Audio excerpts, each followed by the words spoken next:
हम ऐश को चैंपियन ऐश को कितने सालों से देखते आ रहे हैं और थ्रू आउट दी जर्नी उसने क्या क्या किया, क्या अचीवमेंट्स हासिल की, उसकी जर्नी स्टार्ट होने से पहले की स्टोरी और सबसे इम्पोर्टेंट हम ऐश की फैमिली के बारे में और पोकेमॉन वर्ल्ड के बारे में भी कुछ एक्स्ट्रा ऑर्डिनरी जानेंगे। सबसे पहले ऐश की फैमिली से रिलेटेड कुछ अननोन फैक्ट जानते हैं, जिसमें सबसे पहले ऐश के फादर की बात करें तो एक क्रिएटर ने मेंशन किया है ऐश के फादर बहुत दूर कहीं ट्रैवल कर रहे हैं। ऐश की मॉम डेलिया उनसे पैलेट टाउन में प्रोफेसर ओक के किसी रिसर्च के दौरान मिली थी। ऐश के मॉम को बचपन में पोकेमॉन के बारे में जानना बहुत ही पसंद था। जब ऐश की मॉम और ऐश के फादर मिले तब डेलिया 18 साल की थी और मिलते ही उन्हें वो हो गया, अरे समझ जाओ मैं घर में रिकॉर्डिंग कर रहा हूँ, वो शब्द यूज नहीं कर सकता। I love you at first sight. जैसे सेम ईयर में उन्होंने शादी कर ली और अगले साल उन्हें ऐश पैदा हुआ। हालांकि ऐश के जन्म के कुछ समय बाद ऐश के फादर उनके फादर के साथ कहीं चले गए। ऐश के फादर का मेंशन आपको पोकेमॉन के एपिसोड 2 और पोकेमॉन की मूवी 20 में डेलिया के द्वारा मिल जाएगा और पोकेमॉन की मूवी 23 में ऐश ने खुद अपने फादर का मेंशन किया था। ऐश के फादर के जाने के बाद डेलिया को कई मैरिज के लिए प्रपोजल आए थे। कुछ थ्योरीज ये भी कहती है इन प्रपोजल में से एक प्रपोजल जियोन ने भी किया था। हालांकि ऐश के मॉम ने सबको रिजेक्ट कर दिया क्योंकि वो ऐश के फादर को डिवोर्स नहीं देना चाहती थी। ताकेशी सीडो ने ये भी बताया ऐश के जन्म के बाद ऐश की मैटरनल ग्रैंडमदर यानी कि ऐश की मम्मी की मम्मी एक बीमारी की वजह से टपक जाती है वो ठीक नहीं रहेगा। संस्कृत में बोलो तो ऐश के नानी ने अपना देह त्याग दिया। ये ठीक है एडिटर, टपकने वाली लाइन काट देना। ताकेशी सीडो ने यह भी बताया ऐश को बचपन से बाकी बच्चे और कुछ लोग भी बुली करते थे। अगर स्कूल में उसे कोई बुली करे तो वो टीचर को उनकी कंप्लेंट करता था और कोई दूसरा उसे बाहर बुली करे तो उनके फादर को बताता था। लेकिन फादर या फिर टीचर कोई भी ऐश को काइंड ऑफ जस्टिस नहीं देते थे, वो करते तो सिर्फ इग्नोर। इसलिए ऐश को इस दुनिया से बहुत डर लगता था। लेकिन सिर्फ पोकेमॉन ही थे जिन्हें वो हमेशा दोस्त बनाना चाहता था। ये जो बुली वाला इंसिडेंट ऐश के साथ हुआ वो सिर्फ ऐश को अपने 3 साल की उम्र से सुनना पड़ा था। और सो यहाँ पे एक गैरी का भी मेंशन है। ताकेशी सीडो ने गैरी के बारे में ये लिखा है कि जहाँ पे ऐश पहले टर्म के प्राइमरी स्कूल में जाया करता था तो गैरी दूसरे बड़े शहर के एलिमेंट्री स्कूल में जाया करता था। और वो इसलिए क्योंकि गैरी एक बड़े फैमिली से बिलोंग करता है और एक छोटे प्राइमरी स्कूल जाने में अच्छा फील नहीं करता था। मतलब भाई के अंदर एटीट्यूड बचपन से है। बचपन में गैरी ऐश के बारे में ये सोचता था कि ऐश की फैमिली में ऐश की फादर और ग्रैंडफादर दोनों फेलियर से, तो ऐश भी एक फेलियर ही होगा। इसलिए आपने सीजन 1 के कई एपिसोड में गैरी को ऐश को ये कहते हुए सुना ही होगा, ऐश तुम लूजर हो। हाँ, लेकिन दोनों में जितनी दुश्मनी है उतनी दोस्ती भी है। हालांकि समय के साथ ऐश ने खुद को साबित किया कि वो कितना स्ट्रॉन्ग है, जिसके बारे में हम आगे देखेंगे। और समझ ऐश के बारे में रिसर्च करते करते ये बात पता चले कि ऐश बचपन में खुद को बोकू इस वर्ड से इंट्रोड्यूस करता था और कुछ सालों बाद वो खुद को और इस वर्ड से इंट्रोड्यूस करने लगा। जापानीज एपिसोड देखते होगे तो आपको पता ही होगा ऐश कहता है ओरे सातोशी कांतो चिवानो मसाराटन काराकिताना काइसो वा ओबोनो पिकाचू योरोकचुना। जापानीज बोलने में एक अलग ही फील आती है। जब मैंने ओरे और बोकू इनका डिफरेंस जानने की कोशिश की तो एक बंदे ने मुझे बताया बोकू जनरली बच्चे यानी कि बॉयज खुद को रिफर करने के लिए यूज करते हैं और ओरे मैन यूज करते हैं खुद को रिफर करने के लिए। इसको लेके कुछ लोग ये भी कहेंगे ऐश तो सिर्फ 10 साल का बच्चा है तो वो खुद को क्या मर्द मैन समझता है क्या। देखा जाए तो पोकेमॉन वर्ल्ड में बहुत सी चीजें हमारे वर्ल्ड से बहुत ही अलग है। हमारे यहाँ 18 के होने के बाद हमें एडल्ट का टैग मिलता है, तो सेम टैग पोकेमॉन वर्ल्ड में 10 साल के होने का सबको मिलता है। इवन पोकेमॉन की दुनिया में उनकी खुद की एक लैंग्वेज भी है। सॉरी, एक नहीं 5। मुझे पहले लगता था कि ये जो भी वर्ड्स लिखे हैं ये जापानीज में लिखे हैं, बट द फैक्ट इज ये पोकेमॉन की लैंग्वेज है। सभी मास्टर 8 के मेंबर्स को जब इंट्रोड्यूस कराया जाता है तो उस वर्ड ये जो नाम लिखे गए हैं वो लिखे हैं पोकेमॉन की मेन लैंग्वेज के अल्फाबेट से। सेकेंड और थर्ड लैंग्वेज के अल्फाबेट्स और डिस्क्रिप्शन कुछ ऐसे है, चाहो तो पॉज करके पढ़ सकते हो। हालांकि इनके एग्जाम्पल मुझे कहीं नहीं मिले। फोर्थ लैंग्वेज के अल्फाबेट्स कुछ इस तरह है, जिसके 2 एग्जाम्पल मुझे मिले। पहला एग्जाम्पल है मूवी 17 से और सेकेंड है सैलमन के एपिसोड 88 से। जहाँ पे फिफ्थ लैंग्वेज के अल्फाबेट कुछ इस तरह है जिन्हें पोकेमॉन की मूवी 21, मूवी 22 और कई सैलमन के एपिसोड में दिखाया गया है। वैसे मैं आपको ये भी बता देता हूँ, सबसे पहले पोकेमॉन लैंग्वेज की ट्रेडिशन यूना रीजन के एपिसोड से दिखाना चालू किया था। पोकेमॉन की दुनिया के बारे में हम जानने जाएंगे तो जानने के लिए और देखने के लिए बहुत कुछ है। फिर भी उसको साइड में रखते हुए ऐश की ओवरऑल जर्नी पे आते हैं, जिसमें सबसे पहले मैं आपको ये बता देता हूँ ऐश का बर्थडे कब आता है। अब देखो इसका कोई प्रॉपर आंसर तो नहीं है, लेकिन ताकाशी सोडो लिखी द्वारा बुक के अकॉर्डिंग सभी 4 ट्रेनर्स जो पहले एपिसोड में मेंशन किया जाता है, इंक्लूडिंग ऐश और गैरी और 2 अननोन ट्रेनर्स, उन्होंने 1 अप्रैल को ही अपना सफर शुरू किया था। तो इसके अकॉर्डिंग ऐश का बर्थडे 31 मार्च को ही ज्यादातर सेलिब्रेट किया जाता है। जब मैं आपको सभी ऐश से रिलेटेड मनाने वाले डेज बताता हूँ, मार्च 13 को सातोमी डे मनाया जाता है ऐश के इस वर्जन का। मार्च 14 को सातोशी डे मनाया जाता है। सबको पता होगा यह ऐश का जापानीज नेम है, या जापानीज लैंग्वेज में 3 और 14 इनको एक साथ प्रोनाउंस किया जाएगा तो वो कुछ सातोशी जैसा साउंड करेगा। जब मार्च 15 को सातोको डे मनाया जाता है, यानी कि ऐश का पहला क्रॉस डेज। अभी जो बताया मार्च 31 को ऐश का बर्थडे मनाया जाता है। मई 22 को वेस्टर्न कंट्रीज में ऐश का अप्रिसिएशन डे मनाया जाता है। जहाँ सितंबर 15 को नेशनल ऐश केशम डे मनाया जाता है, क्योंकि इसी दिन ऐश ने अलोला लीग जीती थी। अक्टूबर 10 को जापानीज सातोशी अप्रिसिएशन डे मनाया जाता है। अब इस लिस्ट में और एक डे जल्दी ऐड हो जाएगा, शायद वर्ल्ड चैंपियन ऐश के नाम से, जहाँ ऐश के 2 अलग अलग अप्रिसिएशन डे की स्टोरी भी मैं आपको बताता हूँ। वेस्टर्न कंट्रीज के लोगों ने ये थ्योरी बनाई कि ताकेशी सोडो ने बताया कि ऐश ने अपनी जर्नी अपने 10th बर्थडे के 10th मंथ के 10 डे के बाद स्टार्ट की थी। तो पोकेमॉन 1 अप्रैल को शुरू हुआ था, तो कुछ थ्योरीज के और मैथ्स के अकॉर्डिंग ऐश के बर्थडे 22 मई को आएगा। जब जापान में वहाँ के लोगों ने सीधा 10 महीने और 10 दिन के बाद को, यानी कि अक्टूबर 10 को ऐश का बर्थडे घोषित कर दिया है। हालांकि पोकेमॉन कंपनी वालों ने अभी तक खुद से तो कभी ऐश की बर्थडे रिवील नहीं की है। अब हम ऐश के बारे में जाने रहे तो ऐश के घर के बारे में कुछ यूनिक फैक्ट्स जानते हैं, जिसमें जो पैलेट टाउन है वो कांटो के साउथ वेस्ट जगह पे लोकेटेड है, जो कि एक्चुअली में जापान के माशिरा टाउन पर बेस्ड है, जो एक्चुअली में पोकेमॉन के क्रिएटर सातोशी का होम टाउन है। जो जापानीज में इसका नाम मसारा टाउन है, जिसकी जापानीज ओरिजिन है मसारा यानी कि एकदम नया, या फिर माशिरो यानी कि प्योर व्हाइट, क्योंकि पूरे टाउन में सिर्फ व्हाइट कलर के हाउसेस है। पैलेट नेम भी कलर से रिलेटेड है। जब आपको मैं और एक फैक्ट बताता हूँ, कुछ 16 साल पहले पोकेमॉन एनिमे में उसका नाम मसारा टाउन नहीं बल्कि कुछ और था। मसारा नाम पड़ा मासारा ओकिडो के नाम से, जो कि प्रोफेसर ओक के ग्रैंडफादर है। जब मसारा ओकिडो तब के 10 ट्रेनर में से 921 के सबसे स्ट्रॉन्गेस्ट ट्रेनर थे। इसमें मैं और एक एडिशन फैक्ट ऐड करना चाहूंगा। ऐश ने जब पोकेमॉन वर्ल्ड चैंपियनशिप में पार्टिसिपेट किया था, तब 10,000 से ज्यादा लोगों ने तब पार्टिसिपेट किया था। जब एपिसोड 25 में ऐश कोरिना को हराने के बाद उसका रैंक 921 ही होता है। ऑब्वियसली पोकेमॉन वालों ने यहाँ पर मसारा ओकिडो का एक तरह से हिंट दिया है। प्रोफेसर ओक के फैमिली से रिलेटेड बात हुई तो आपको बता दूं, प्रोफेसर ओक के 2 भाई भी है, एक पोस्ट ऑफिस का चीफ है, दूसरा पैलेट टाउन का मेयर है। और ये बताया जाता है इन्हीं मेयर वाले दादाजी ने गैरी के लिए चीयर लीडर्स हायर की थी। जब भी पूरे पैलेट टाउन में ऐश के घर का नाम पैलेट हाउस से फेमस है, क्योंकि इसी घर में ऐश की मॉम एक रेस्टोरेंट चलाती है। कई तो ये भी मेंशन किया गया है ऐश की मॉम अपने घर के 2nd फ्लोर को किराए पे भी देती है। अब बात है प्रॉपर ऐश के जर्नी पे, जिसमें पोकेमॉन एनिमे के पहले एपिसोड में हमें जो स्टोरी दिखाई जाती है उसकी पहले की भी एक डिटेल स्टोरी ताकेशी सोडो ने लिखी थी, जिसे उन्होंने पॉकेट मॉन्स्टर द एनिमेशन इस बुक में बताया है, जिसके बारे में मैंने इस वीडियो में आपको बताया था। चाहे तो इस वीडियो के बाद आप उसे फिर से देख सकते हो।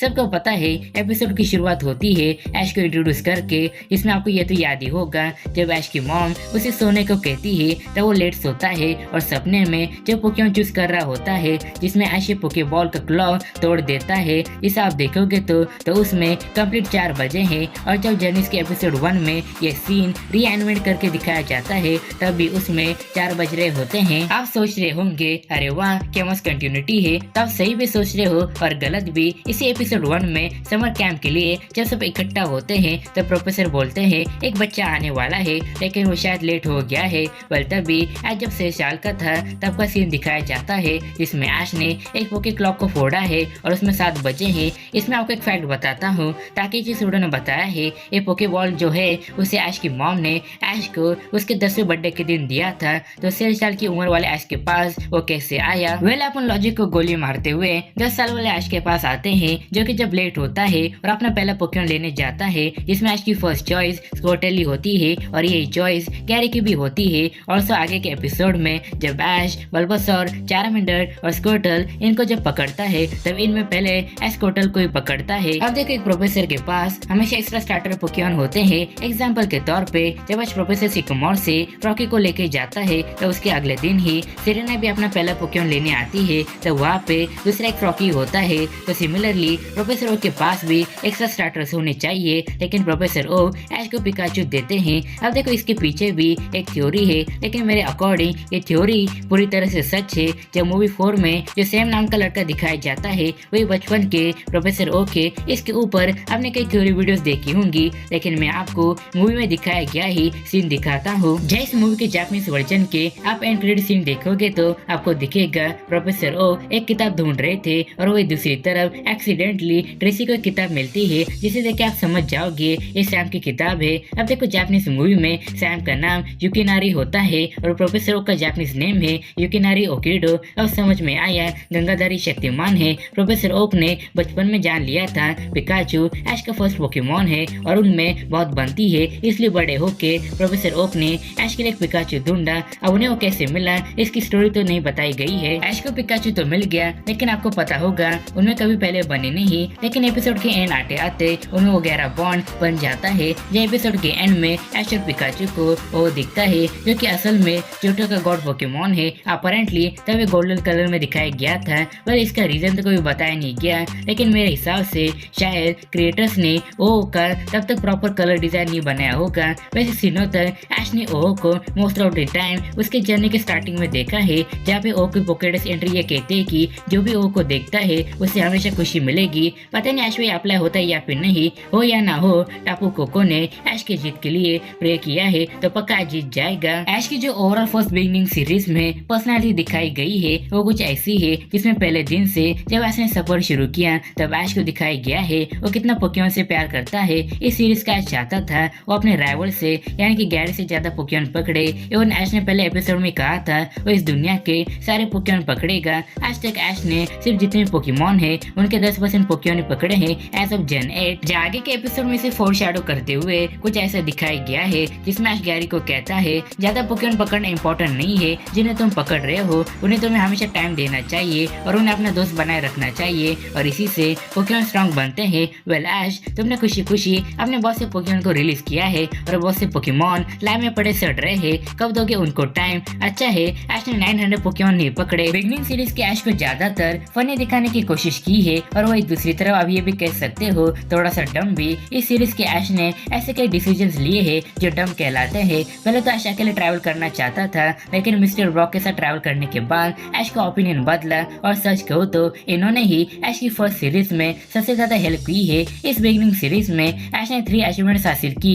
पहली P1 ग्रैंड फॉक्स, हाँ, जिसमें फाइटिंग टाइप पोकेमॉन की रिंग मैच थी और इसी में ऐश ने अपने प्राइमर को यूज किया था और आखिर में रिलीज भी। इस सीरीज में ऐश की सेकंड अचीवमेंट है बिग पी पोकेमॉन रेस, जिसमें ऐश ने उसके पोनीटा या फिर को रैपिडेश के साथ मिलके ये रेस जीती थी और आखिरी अचीवमेंट है ऑरेंज लीग विनर। अब देखो गोल्ड और सिल्वर की यानी कि जोटो की बात करें तो इसमें ऐश को थोड़ा डेवलप दिखाई गया है, जिसमें ऐश सोचता है वो अपने उन्हीं पोकेमॉन को ट्रेन करेगा जिन्हें वो अभी ओन करता है और वो ज्यादा पोकेमॉन पकड़ने पर फोकस नहीं करेगा, क्यों करे पोकेमॉन खुद उसके पास आते हैं। ये वही सीरीज है जिसमें ऐश ने पहली और आखिरी बार अपने लंगोटी राइवल को हरा दिया यानी कि गैरी को, जिसमें हमें ये भी पता चलता है उनकी राइवली किस वजह से शुरू हुई थी। वैसे गैरी ऐश को बचपन से लूजर या फिर कुछ ज्यादा भोला मानता था, वैसे ऐश अभी भी भोला है और गैरी लेटेस्ट एपिसोड में भी ऐश को कहता है तुम अभी भी भोले हो। ऑनेस्टली मैं सभी को एक फैक्ट भी बताता हूँ, ऐश वर्सेस गैरी की जब बैटल मैंने टीवी पे देखी तब मुझे लगा था ये बैटल पोकेमॉन का लास्ट एपिसोड होगा, इसको लेके मुझे बहुत लोग जज करेंगे। वेल तुम्हें बता दूं तब मुझे इंटरनेट के बारे में इतना कुछ पता नहीं था, जो भी टीवी पे एपिसोड आते थे सिर्फ वही देखता था। हुइन ऐश पे आए तो इसने अपने विचार बदल दिए थे। जैसे पहले जोटो में ऐश ने सोचा था वो अपने पुराने पोकेमॉन के साथ रह के ही उन्हें ट्रेन करेगा, तो हुइन में आने से पहले वो अपने पुराने पोकेमॉन को नहीं लाता, सिर्फ पिकाचू के साथ ही वो सफर करता है। अब इसका रीजन भी मैंने इसी वीडियो में आपको बताया था, फिर भी यहाँ पे आपको बता देता हूँ। ऐश इसलिए जोटो के बाद हर रीजन में अपने पुराने पोकेमॉन को नहीं लाता था, क्योंकि हर रीजन के स्टार्टिंग में उसे वही फीलिंग मिले जब उसने पिकाचू के साथ पहले सफर शुरू किया था। इस सीरीज में ऐश पहले से ज्यादा मेच्योर बन गया था और एक नए ट्रेनर का मेंटर भी, यानी कि ऐश मे के लिए एक तरह का मेंटर बन गया था और उससे ही वो कई बार इंस्पायर भी हुई थी, जैसे ऐश ब्रॉक से बहुत बार इंस्पायर हुआ था। इस सीरीज में ऐश ने अपने बहुत से पोकेमॉन के साथ ट्रेनिंग बैटल की है कंपेयर टू फर्स्ट 2 सीरीज। जहाँ तक मुझे याद है इस सीरीज में और अलोला में ही ऐश ने अपने पोकेमॉन के साथ ज्यादा ट्रेनिंग बैटल की है। इस सीरीज के जर्नी के दौरान ऐश ने एक बात ज्यादा सीखी, उसे अपने गुस्से और ओवर कॉन्फिडेंस को फिक्स करने की जरूरत है और सीरीज में इसे खुल के भी दिखाया गया है, स्पेशली तब जब बात पोकेमॉन और जिम बैटल्स की हो, क्योंकि तब उसके साथ ब्रॉक तो था लेकिन मिस्टी नहीं, क्योंकि मिस्टी थी जो ऐश को इन दोनों सिचुएशन में नॉर्मल रहने को कहती थी और उसे मोटिवेट करती थी। इस बात से तुम एग्री करते हो क्या? बताओ मुझे कमेंट्स में। इस होने वाली सीरीज में ऐश ने दो कंपटीशन में जीत हासिल की थी, एक तो पोके रिंगर जिसमें ऐश का टेलो स्वेलो में इवॉल्व हुआ था और दूसरा अनऑफिशियल कोऑर्डिनेटर कंपटीशन जिसमें ऐश ने मे के साथ टाई की थी। अब देखो सीनो पे आए तो ये ऑलमोस्ट हर किसी न किसी पोके फैन का फेवरेट रीजन है या फिर फेवरेट सीरीज होगी। आफ्टर ऑल इस रीजन में ऐश के पास स्ट्रॉन्गेस्ट पोकेमॉन है और एक स्ट्रॉन्गेस्ट राइवल भी, जो कि मेरा नंबर 1 फेवरेट राइवल है, जो कि है पॉल। पॉल मुझे इतना पसंद है कि मैंने उसकी पर्सनालिटी अडॉप्ट करने की कोशिश की थी। वो अलग बात है, मैं जैसा हूँ वैसा ही रहूंगा। सिनो ऐश की एक फेमस बात है, उस ऐश ने सबसे ज्यादा इम्प्रोवाइज मूव्स तैयार किए हैं, जिसमें मेरा फेवरेट तो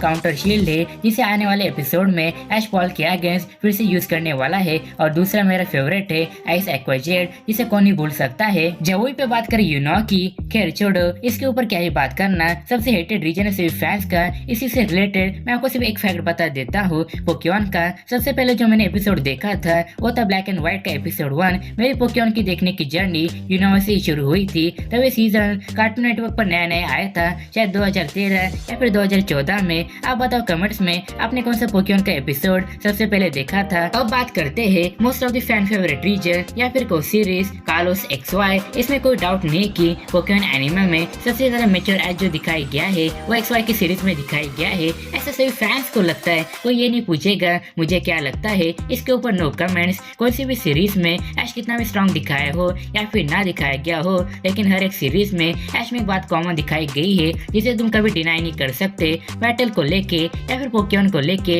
या फिर खाने को लेके ऐश को चाइल्डिश दिखाई गया है। इस बात को लेके मिस्टर और आयरिस ही ऐसे है जिन्होंने ऐश को चाइल्डिश कहा है। यार तुम्हें कभी ये नहीं लगा कि इस सीरीज में ऐश को कुछ ज्यादा ओवर पावर दिखाई गया है, इतना कि उसे जीत का नशा हो गया था और एकदम हार से ही वो अपनी पर्सनैलिटी खो देता है। वो अलग बात है, वो वापस नॉर्मल हो गया था। सबसे ज्यादा ताकतवर होना भी एक श्राप से कम नहीं है, ऐसा खुद लियोन ने भी कहा है। अलोला के ऐश पे आए तो इसे यूनो के बाद कुछ फैंस के द्वारा बहुत हेट मिला है। ऑब्वियसली अलोला के ऐश को एक्सवाई के ऐश के कंपेयर में ज्यादा चाइल्डिश बनाया है, not in terms of mentally but also in physically. सबसे ज्यादा हेट तो इसके एनिमेशन स्टाइल को किया गया है, लेकिन बिलीव मी जो स्टोरी ऐश के अलोला में दिखाई गई है वो वन ऑफ द बेस्ट है या फिर कुछ सबसे ज्यादा बेस्ट है। तुम एग्री करो या न करो, इस सीरीज में ऐश के पास एक खुद का लेजेंडरी है और कभी ना फेल होने वाला एक मूव। इसी सीरीज में ऐश पहली बार एक लीग जीता और एक रीजन का चैंपियन भी बन गया, अलोला चैंपियन। अब देखो इसके आगे की जो सीरीज आई थी, आई मीन जो अभी भी चल रही है, उसमें सबका पोकेमॉन कंपनी से